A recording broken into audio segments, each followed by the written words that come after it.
السلام علیکم ورحمۃ اللہ وبرکاتہ۔ گری پڑی چیز اٹھانے کے متعلق 3 احکام آپ ملاحظہ فرمائیں۔ گری پڑی چیز کو عربی کے اندر لقطہ کہتے ہیں، گری پڑی چیز۔ اب اس کے لیے آگے 3 احکام ہیں، آپ تینوں کو ملاحظہ فرمائیں۔ نمبر 1، اگر گری پڑی چیز معمولی ہو، کھانے کے قابل ہو، تو اس کو آپ استعمال کر سکتے ہیں۔ دلیل صحیح البخاری کتاب البیوع حدیث نمبر 2055۔ مر النبی صلی اللہ علیہ وسلم بتمرۃ مسکوتۃ، گری پڑی کھجور سے آپ صلی اللہ علیہ وسلم گزرے۔ فقال لولا ان تکون من صدقۃ لاکلتها، اگر یہ صدقہ کی نہ ہوتی تو میں اسے کھا لیتا۔ معلوم ہوا گری پڑی چیز معمولی ہے، اٹھا کے کھا سکتے ہیں، استعمال کر سکتے ہیں۔ نمبر 2، اگر گری پڑی چیز معمولی ہو لیکن کھانے کے قابل نہ ہو، مثلا کوئی آپ کو چھری مل جائے، گھڑی مل جائے، کوئی رسی مل جائے، چاقو مل جائے، اس کے بارے میں کیا ہے؟ اس کے بارے میں ہے کہ سال بھر تو اعلان نہیں کرنا، 3 دن تک آپ اعلان کریں، پھر اس کو اپنے استعمال میں لے لیں۔ اگر اس دوران اس کا مالک آ جاتا ہے تو آپ کو وہ چیز لوٹانی پڑے گی۔ دلیل ملاحظہ فرمائیں، 2 حدیثیں ہیں اس دوسرے حکم کے حوالے سے۔ پہلی حدیث حضرت جابر رضی اللہ تعالیٰ عنہ سے، رخص لنا رسول اللہ صلی اللہ علیہ وسلم فی العصا والصوت والحبل واشباہہ یلتقطہ الرجل ینتفع بہ۔ پیارے پیغمبر جناب محمد الرسول اللہ صلی اللہ علیہ وسلم نے ہمیں رخصت دی کہ ہم لاٹھی یا کوڑا، رسی یا اس جیسی اشیاء اٹھائیں اور ان سے فائدہ حاصل کریں، یعنی آدمی اٹھا کے فائدہ حاصل کر سکتا ہے، اس طرح کی اگر چیزیں ملتی ہیں۔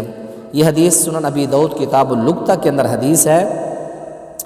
اور اسی حوالے سے ایک اور حدیث بھی ملاحظہ فرمائیں، اگرچہ میں اس کو آخر میں بیان کر دوں تو سب سے مناسب رہے گا۔ اب تیسرا موقف یا تیسرا حکم گری پڑی چیز کے حوالے سے یہ ہے کہ اگر گری پڑی چیز قیمتی ہے، مثلا بکری ہے، گائے ہے، بڑا جانور ہے، تو اس کے بارے میں کیا ہے؟ اس کی آپ نشانیاں یاد کر لیں، علامات یاد کر لیں، سال بھر اعلان کریں۔ مالک کے نہ آنے پر آپ اس کو اپنے ذمے میں لے لیں کہ اگر مالک آ جائے گا تو میں اسے واپس کر دوں گا۔ اگر ایسا جانور ہے جو اپنی دفاع خود کر سکتا ہے، اونٹ ہے، کوئی بڑا جانور ہے، تو آپ اسے نہ پکڑیں، اسے چھوڑ دیں۔ اس حوالے سے حدیث ملاحظہ فرمائیں، زید بن خالد الجہنی رضی اللہ تعالیٰ عنہ سے مروی ہے کہ آپ کے پاس ایک آدمی آیا، اس نے گری پڑی چیز کے متعلق سوال کیا۔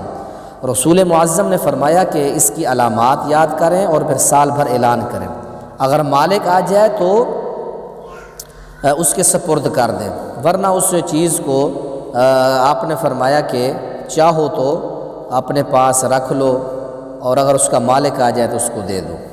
اس آدمی نے پھر آپ سے بکری کے متعلق پوچھا تو آپ نے فرمایا کہ لکا او لاخیک او للذئب، وہ بکری یا تیرے لیے ہے یا تیرے بھائی کے لیے، اگر تم دونوں نہیں اٹھاؤ گے تو پھر اس کو بھیڑیا کھا جائے گا۔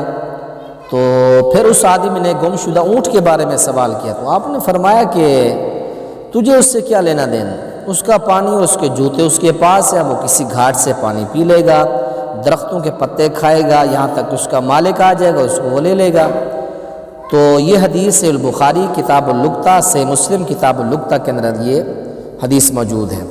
تو یہ 3 احکام ہیں گری پڑی چیز کے بارے میں۔ اب چوتھی حدیث جو ہے ان تینوں حکام کے متعلقہ، وہ میں نے بتا بھی دی اس حدیث کے اندر، کہ مزید حضرت علی المرتضیٰ رضی اللہ تعالیٰ عنہ کو بازار سے ایک دینار ملا، نبی پاک کے پاس لایا تو آپ نے فرمایا کہ استعمال کر لو۔ استعمال کے بعد پھر مالک آ گیا تو آپ نے فرمایا علی ان کو واپس کرے وہ دینار۔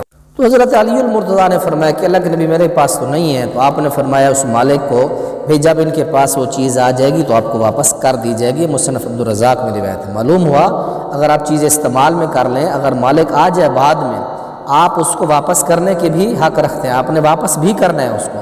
تو یہ پوری معلومات آپ اس کو توجہ سے سن لیں۔ اللہ ہم سب کو قرآن حدیث کے مطابق عمل کی توفیق دے۔ السلام علیکم۔